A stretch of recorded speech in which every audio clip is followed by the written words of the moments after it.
Good morning, everybody. Happy Friday. Welcome back to Spectrum News 1. Meteorologist Robert Suhr with you here, taking you through another look at your weather on the One's forecast. Meteorologist Kristen Walls has this second day of the year off. She'll be back with you on Monday morning.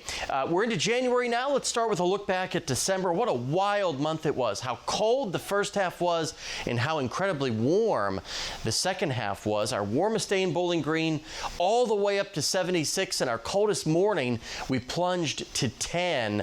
Below average precipitation. We only got 2 inches of precip, including 0.4 of an inch of snow. That was it. But a lot more snow as you worked your way toward the Ohio River. Now that we're into January, finally, by the second half of the month, we are going to see our temperatures finally start to rise again all the way into the summer months. Average lows, though, still continuing to cool off a little bit. And in an average January, we get just over 3 inches of snow. But no snow anytime soon. We are looking at quite the warm-up as we head into early next week with temperatures back above average. Of course, just in time for us to head back to work and school. Remaining below average for most of us today with all sorts of cloud cover around yet again. We are watching a system well to our south.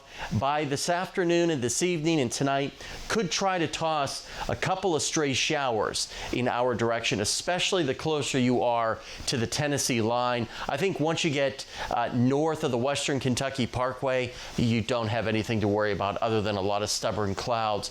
And a lot of those clouds will hang around for our day on Saturday as well before we finally start to clear things out by Sunday. So can't rule out a stray shower or two by this evening.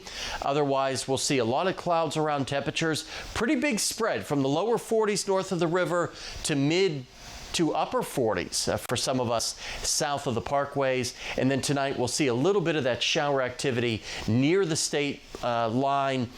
No rain chances as you work your way toward the north. And overall, things are going to remain quiet. We're going to slowly warm up as we head out of the weekend and into next week, wrapping up the 12 days of Christmas on Tuesday with Epiphany. A shower is possible late, and then a better chance of showers possibly Wednesday and Thursday, with temperatures remaining about 20 degrees above average.